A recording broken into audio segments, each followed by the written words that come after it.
Oke, halo teman, kembali lagi di channel DNB Studio. Pembunuhan mungkin terdengar adalah hal yang kejam bagi kita masyarakat umum. Namun, ada beberapa orang yang melakukan tindakan tersebut. Bahkan, beberapa di antaranya ada yang beralasan sangat tidak masuk akal melakukannya. Mereka tak hanya membuat korban kehilangan nyawa, namun juga membuat tubuh mereka terpecah belah dengan memutilasinya. Banyak orang berpikir, bagaimana mungkin orang tega melakukan perbuatan mengerikan seperti ini, terlebih sampai membuat tubuhnya tercerai-berai. Well, kita tak tahu bagaimana isi kepala para pembunuh berantai ini. Yang jelas, tindakan mereka benar-benar menerjang batas-batas kemanusiaan dan hukum. Inilah 8 kasus pembunuh berantai paling mengerikan dalam sejarah hukum di Indonesia. Mari kita simak bersama-sama. 1. Ahmad Suraji alias Dukun AS pada tahun 1997. Nama Ahmad Suraji mungkin terdengar asing di telinga kita, tapi tidak untuk masyarakat tahun 80-an. Ya, pria ini adalah dukun terkenal sekaligus merangkap sebagai pembunuh berantai paling keji dalam sejarah Indonesia. Bukan 10 atau 20 yang jadi korbannya, tapi sebanyak 42 orang. Bahkan, kalau seumpama ia tak pernah tertangkap dan dieksekusi, maka mungkin makin banyak lagi korbannya.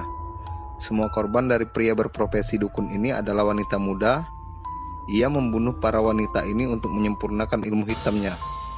Ia percaya jika membunuh 70 orang wanita dan menghisap air liur mayatnya, tubuhnya akan sakti.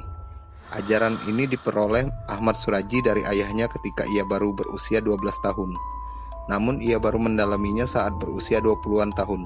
Hingga akhir di tahun 1997, aparat berhasil menguak semuanya. Hal tersebut berawal dari sesosok mayat yang ditemukan tak jauh dari rumah sang dukun. Kemudian dari sini berangsur-angsur, korban lainnya juga ditemukan. Setelah itu Suraji ditangkap dan dijebloskan ke penjara. Ia dijatuhi hukuman mati pada tahun 2008 silam. Satuan polisi bersenjata menembakkan peluru hingga menembus tubuhnya. Ahmad Suraji masuk ke dalam daftar pembunuh berantai di dunia. 2. Peri Idham atau yang disebut dengan Rian Jombang pada tahun 2008. Salah satu pembunuh berantai asli Indonesia yang namanya melambung tinggi adalah Rian Jombang, atau banyak orang menyebutnya Rian Jagal. Pria berumur 44 tahun ini telah mengakui kejahatannya membunuh sekitar 11 orang di 2 tempat yang berbeda. Pertama dilakukan di Jombang, kedua dilakukan di Jakarta. Korban-korban kebanyakan adalah orang yang kerap menyakiti hatinya. Rian akan dengan sangat tega memukul korbannya hingga mati, bahkan memutilasinya atau membakarnya. Sebagian besar korban ditemukan dalam lubang galian di belakang rumah Rian di Jombang. Nama Rian semakin mencuat karena terindikasi ia merupakan penyuka sesama jenis. Pembunuhan pertama dilakukan Rian terhadap Guntur. Rian tampak memperagakan pembunuhan itu dilakukan di lorong kamar mandi yang terpisah dengan ruang utama. Kemudian, korban selanjutnya adalah Agustius F. Setiawan yang juga sama dengan Guntur. Rian juga membunuh Agustinus dengan linggis.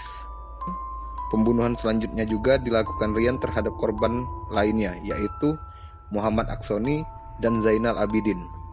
2 orang ini juga dihabisi Rian dengan linggis di belakang rumahnya.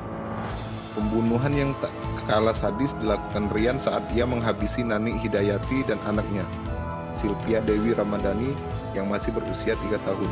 Secara bergantian, Rian memukulkan linggis di tengkuk Nani dan keduanya dikuburkan dalam satu liang lahat dengan posisi kepala Silvia yang berada di paha ibunya dengan posisi kepala keduanya saling berlawanan.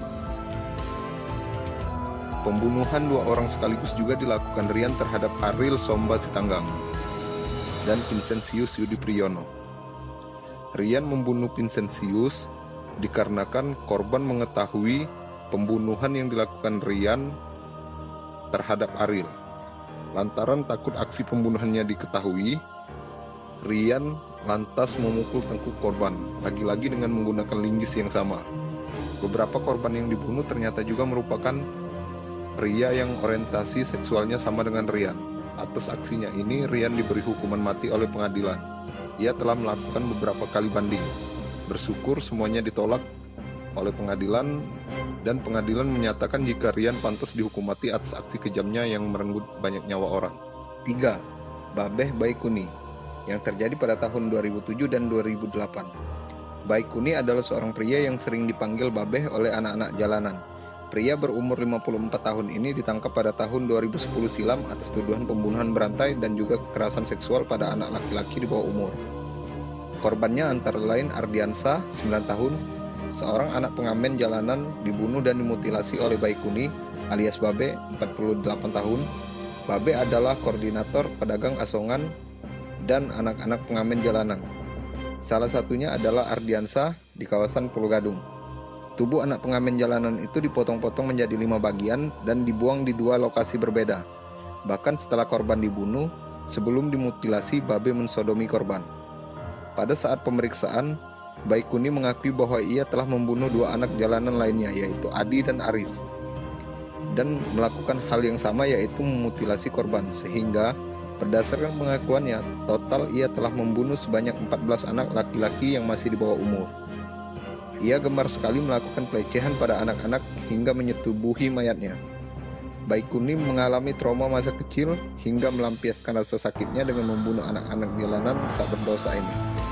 Atas perilaku mengerikannya, Baikuni akhirnya dijatuhi hukuman mati oleh Pengadilan Negeri Jakarta Timur. 4. Tubagus Yusuf Maulana atau yang akrab dipanggil dengan Dukun Usep. Dukun Usep membunuh 8 korbannya dengan perencanaan yang telah matang. Semua korban yang dia bunuh merupakan klien yang ingin menggandakan uangnya secara gaib. Dukun Usep akhirnya menyuruh korban-korban ini melakukan ritual yang salah satunya meminum sebuah cairan hitam yang ternyata berisikan sebuah racun. Korban disuruh berdiri dalam lubang galian lalu meminum air tersebut sebagai syarat wajib. Setelah korban meninggal, Dukun Usep akan dengan mudah menguburnya. Kejadian ini dilakukan 2 kali. Pertama pada Mei 2007 dengan 5 korban, lalu pada Juli 2007 dilakukan lagi dengan 3 korban. Dalam aksinya, Dukun Usep dibantu 5 temannya. Mereka berhasil menggondol uang puluhan juta yang awalnya akan digunakan korban untuk prosesi penggandaan. Pada Juli 2008, Dukun Usep menerima hukuman mati dengan ditembak oleh Regu Brimob Banten. 3 tembakan di tubuhnya sukses membuat Dukun Usep meninggal dalam 10 menit. 5. Siswanto atau yang dijuluki Robert Gedeg. Siswanto adalah pria yang tega membunuh 12 anak laki-laki berusia 9 sampai dengan 15 tahun. Ia tak segan-segan melakukan kekerasan seksual lalu membelah perut korban hingga terbuka. Setelah itu, Siswanto akan meminum darah korbannya dan memutilasi tubuhnya untuk menghilangkan barang bukti.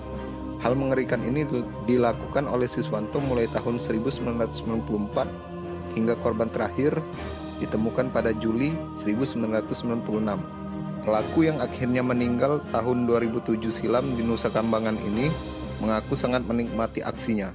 Ia bahkan kerap mengambil beberapa bagian tubuh korban untuk disimpan sebagai kenang-kenangan. Akibat aksinya ini, Siswanto mendapatkan hukuman mati. Namun, ia justru meninggal akibat serangan jantung. 6. Rio Martil. Rio Martil sebenarnya memiliki nama asli Antonius Rio Alex Bulo. Ia melakukan pembunuhan berantai terhadap 4 orang yang diketahui memiliki rental mobil. Dalam aksinya, Rio selalu menggunakan martil hingga semua korbannya tak bernyawa lagi. Rio divonis mati oleh Pengadilan Negeri Purwokerto pada tahun 2001 dan dijebloskan ke penjara Nusa Kambangan. Di dalam sel tahanan ternyata sikap Rio tak juga berubah. Sembari menunggu kematiannya, ia justru mencabut nyawa Iwan Zulkarnain pada tahun 2005. Korban terakhir Rio ini merupakan tersangka kasus korupsi. Berselang 3 tahun kemudian, Rio akhirnya menghadapi hukumannya.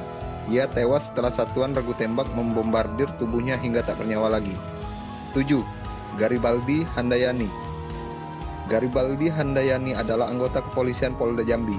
Ia dituduh telah melakukan pembunuhan terhadap 7 orang selama 6 tahun terakhir bertugas di Jambi. Garibaldi ditangkap setelah korban terakhirnya ditemukan polisi dengan keadaan terbakar dan ada tembakan di kepala. Korban berjenis kelamin perempuan ini ternyata istri muda Garibaldi yang pergi dari rumah orang tuanya beberapa hari sebelum ditemukan dalam bentuk mayat. Semula Garibaldi menyangkal semua tuduhan, tapi setelah semua bukti diungkap, Garibaldi tidak bisa mengelak lagi Ia akhirnya membuka semua identitas korban yang pernah ia bantai hidup-hidup.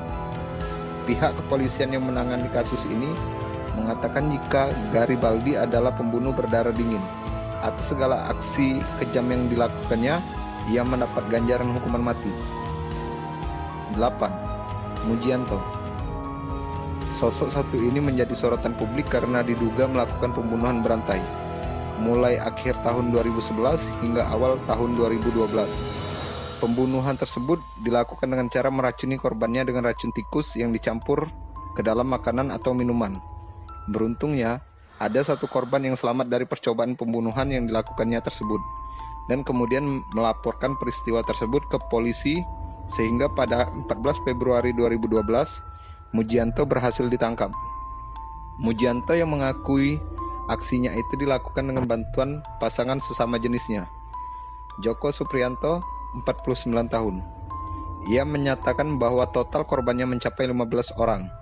Demikianlah beberapa pembunuhan berantai yang pernah terjadi di negara kita. Kalau teman-teman sekalian menemukan peristiwa-peristiwa pembunuhan berantai sadis lainnya yang mungkin belum saya ketahui, silakan komentar di bawah ya. Jangan lupa like, subscribe, dan share sebanyak-banyaknya ke teman saudara kita semua agar bermanfaat dan channel ini semakin berkembang.